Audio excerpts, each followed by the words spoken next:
Thank you for taking the time to talk with me. My name is Eric, of course, and then what is your name? I'm Jonathan. I'm working on a research project about electric vehicles and the future of transportation. I want to learn more about Toyota's approach to EVs, electric vehicles, and what you're seeing from customers here at the dealership. I've been seeing a lot of people going towards that route, not only for reducing emissions, but um, we just ended this tax credit, but a lot of savings people have gone to. That's been the main reason people have been shifting to that route. And with a lot of access to free charging and the free charging year that you get with Toyota, we've been seeing people go that way, helping them save on top of their monthly payment. They also save typically between 4 to 5 thousand a year in just fuel alone. Okay. Um, how does Toyota's approach to electric vehicles differ from other car manufacturers like Tesla or Ford?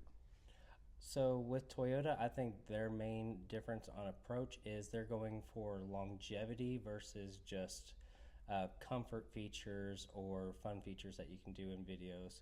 So at Toyotas, they have a slower charging rate, so that way they can maintain a longer battery lifespan. So the faster you charge, the more likely your battery's not going to last as long. Same reason you only charge at 80% versus 100% to help with that longevity of that battery in the long run. So do you think a Toyota would last longer than per se a Tesla, I guess, or? I think so, just because typically with Tesla you'll see a lot of fast charging. That's why I think Toyota will outlast on there. Is just because smarter charging habits that you'll typically see with the free charging through Toyota. Um, that's the main reason I see on there, and their hybrid vehicles have been amazing. We even just had a Prius in here, 617,000 miles. So I 100% think Toyota's going to last longer than that. That's from 2009 too. Golly, that's 600,000. That's a lot of miles. All right. Let's see. With Toyota's current lineup of electric or hybrid vehicles, which ones are customers like most interested in? I would definitely say the Prime. So EV's a little scared. You always have to think about your mileage on there. When you have the Prime, you have a perfect point A to point B for work, but you don't have to worry about going longer trips too. You just get the better fuel economy. But if you're going back and forth to work every day, you get about 30 to 40-ish miles, which is typical route for most people here. Okay. Let's see. Have you noticed more customers asking about EVs or hybrids in the past few years? Yes, absolutely. I mean, most of our drivetrains have switched to hybrids in general. So, I mean, that's the main thing people are looking for when they think of Toyota now is hybrid, EV. Yeah, yeah, for sure. I mean, they discontinued the Toyota Camrys, the all-wheel drives. We still have the The all-wheel drive, you can get all-wheel drive on any trim level now. Oh yeah, with the four-cylinder, right? They discontinued the four cylinders. No, they discontinued the six. They still have the four-cylinder. Oh really? Hmm. Okay, good to know. Good to know, because that's what I have Yeah. currently right now. What are some of the biggest questions or concerns people usually have when they come in to learn about electric cars? Um, a lot of people, I hate to say this, but they say, I don't want to drive one of those Musk mobiles. And then I have to go over the long view of, like, this isn't a vehicle from him. Besides that, it's mostly just range for people. Toyota has a lower range of about 220. So it's a very select few people that can go on that route, and it's a lot of planning that goes into driving. That's the main concerns people have is range, distance, and how to charge. Okay. And where are charging ports here if, someone were to get a electric vehicle, or do they get sent one to their house? You have a cord that you get anytime you purchase an EV vehicle. It comes with a 240 and a 120 outlet. It's interchangeable, so if you have a dryer outlet in your garage, you can charge it faster at a level 2, or trickle charging, which is level 1. You can plug into any wall outlet, but with Toyota, you get a free year any charge point or EV Go station. So you have them at most dealerships, Buc-ee's, Circle K has been doing a lot of those programs now too. And with Toyota, you get a free year of that unlimited. Nice, nice. Does that cut into electrical cost in your homes or no? I personally haven't plugged it up at my home. I have a charger at my work, and I live in Berea, so there's free chargers everywhere. The utility company even put one out by the Tilly Dog Park, so that way we could charge for free. Nice, nice, nice. Let's see. What kinds of incentives or programs are available to help customers afford Toyotas, EVs?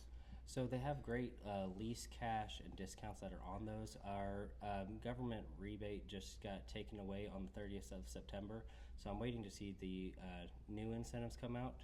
But I do expect to see Toyota and other manufacturers finding ways to recreate that rebate on there. It was a 7,500 one that disappeared from the not from the manufacturer but from the government. But they still have really good leases with a money factor of 0.0001, which basically translates to less than a 1% APR rate if you did lease the vehicle.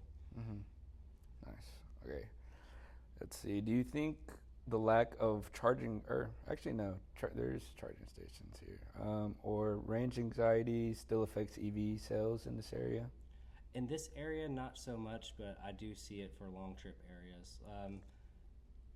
But here, it's not too big of a deal. You just have to be smart about your driving. That makes sense. In your opinion, how much do EVs actually help reduce emissions compared to gas-powered cars? I don't know offhand, but nothing's free. I mean, the just making the batteries themselves causes a lot of emissions. The mining. Yeah. I honestly don't believe it's really better for the environment, but it's not really worse. It's give and take. It's going to be coming out of somewhere. It's not good for somebody somewhere. Yeah, that's true. So, yeah, honestly, I don't know. I think with all that mining and stuff for all those materials, I think I don't know. There's only so many materials, that you can use up. That's what I think. But Oh yeah, look at the pictures of lithium mines. It's crazy. It's Yeah. really crazy looking at it. It looks like a post-apocalyptic kind of thing. It's terrible. yeah. Let's see. From your perspective, how do you see electric vehicles changing the auto industry and the way people think about driving? I think the main change that EVs are going to bring for people's driving habits is just that better acceleration at lower cost. So you'll see a lot of these people out here with base model Teslas, Toyotas, Hondas, just getting just straight to the wheel. No get up. So you're going to be seeing a lot more tire sales. EVs will be heavily increasing the tire manufacturers. You wear tires so much faster in those. Yeah. Along with that, like I said, nothing's free. There's going to be some changes on there. I don't know if electric's going to go up, and people are definitely going to get places faster. That's for sure. Yeah. Good to know. Do you think with them being faster, do you think there could be more accidents? There's a possibility. I think so, but that's all really down to the driver. Yeah. Whenever I'm talking about speed, I'm just talking acceleration. Total speed on like the BZ4X, you top out around 108 to 110. You can go faster in a regular gas model vehicle. It's just from like the acceleration is the biggest part that changes on there. Total Gotcha. speed's not going to be too much difference. But it could also help too. If you have a vehicle that's about to hit you, you can pull away a little quicker. There's no lag. Yeah. So I think it could help in both ways as long as you have a responsible driver. Yeah, that's right. Let's see. What do you personally think about the shift towards electric vehicles, and are you excited about it, or do you see challenges ahead? I don't see it being a long-term thing.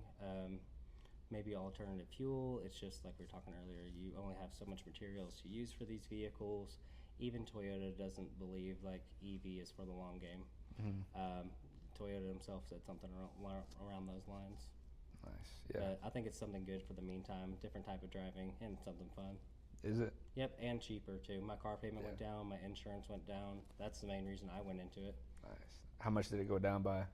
My payment dropped by about $100, and then my insurance got about $10 to $15 cheaper. That's good. Mhm. Have you seen where what was it? I don't know. I think it might have been the government or something. They wanted to either make motorized vehicles illegal in the future, or have you seen something about that? I haven't seen anything about that. I heard someone saying the other day that we have like 38 years of fuel left.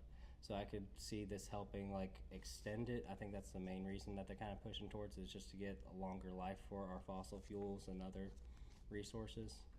Yeah. But only time will tell. Yeah. What do you think it'll be whenever we no longer have, fuel to fuel our cars, We're gonna have a lot less fat people. Yeah. Yeah. Everyone's going to be running around. Yeah. Very true. Yeah. Let's see. Um, Finally, if someone is unsure whether to buy an EV or stick with gas-powered car, what advice would you give them? I would recommend EV if you're mostly in town. If you're ever going on a long road trip, you could always rent a car. But I think the perfect situation for someone getting an EV car is having two vehicles. So, say you or someone you live with has one of each, so you can save on that fuel. But for longer trips, you also have a vehicle for, say, you go to Florida, Tennessee, or something. Hmm. Um, Quick charging in other places too can be very expensive, like the same price you get at the fuel pump. You can charge for 30, $40 just to go 220 miles. Yeah, yeah, very true. Where do you see it being the most expensive, would you say, for charging? Most expensive you're going to have is going to be level 3 chargers. That's not covered with your EVgo and ChargePoint credits. So you charge for um, kilowatt hours. I can't even remember the abbreviation off of hand right now. I've completely forgot. But you pay so many cents per those, and the Toyota was around 72 to 78, somewhere around there. So basically, you'd be paying like 30 to 40-ish cents for those, and that Mhm. adds up to about 30, $40 from what I remember whenever we tried using Bucky's last time. Nice. Mhm. Okay. And finally, if someone, oh, same question. Okay. Well, those are all my questions. Okay. Thank you again for sharing your insights. Your perspective will really help me understand how the EVs transition and how it affects both consumers and the auto industry. So thank you. All right, thanks. Yeah, that was it. Nice.